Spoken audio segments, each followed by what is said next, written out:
Pemerintah Kota Banjarmasin dalam rapat paripurna tingkat pertama di DPRD Banjarmasin telah menyampaikan 4 buah raperda. Salah satunya raperda penambahan penyertaan modal Pemko Banjarmasin kepada Perumda Pal Domestik Banjarmasin.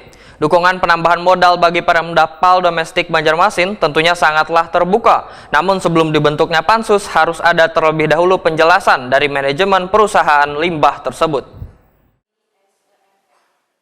Pemerintah Kota Banjarmasin dalam rapat paripurna tingkat pertama di DPRD Banjarmasin telah menyampaikan 4 buah raperda, salah satunya raperda penambahan penyertaan modal pemerintah Kota Banjarmasin kepada Perumda Pal Domestik Banjarmasin. Wakil Ketua DPRD Banjarmasin Muhammad Yamin, Takuni Prima TV usai rapat paripurna jelang tengah hari Rabu 25 Januari 2023 membedakan kehadiran Perumda Pal Domestik Banjarmasin ini sangatlah penting karena sangat erat kaitannya dengan kebersihan lingkungan atau sanitasi sehingga perlu adanya dukungan dalam meningkatkan pelayanan. Bahkan ke depannya akan menjadi penopang pendapatan asli daerah. Politisi Partai Gerindra ini berharap adanya penjelasan dari Perumda Pal Domestik Banjarmasin terkait program atau master plan yang kedepannya bisa membawa perusahaan yang menangani limbah domestik ini bisa berjalan baik dan sesuai dengan aturan. Muhammad Yamin menegaskan, sanitasi di Kota Seribu Sungai ini sangatlah buruk sehingga keberadaan Perumda Pal Domestik Banjarmasin tentunya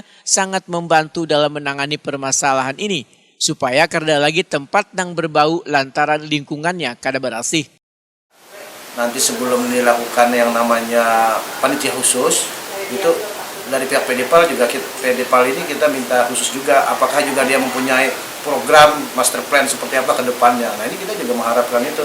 Jangan serta-merta perdanya dibuat tapi tidak tahu arahnya seperti apa, kemana mau tujuannya seperti apa. Nah ini yang kita akan nanti lebih perjelas lagi.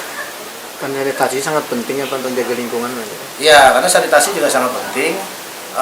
Mengingat bahwa yang namanya sanitasi di Kota Banjarmasin ini kan kita pandang sangat buruk saat ini masih ya. Kalau kita lihat karena kondisi banyak beberapa titik juga yang mengakibatkan aroma kurang bagus karena dengan bocornya yang PDPAL yang ada. Makanya mungkin dengan penambahan modal ini nanti kita menginginkan seperti apa ke depannya sehingga mewujudkan yang Banjarmasin ini menjadi bersih dan nyaman lingkungan dengan ramah lingkungan seperti apa nantinya.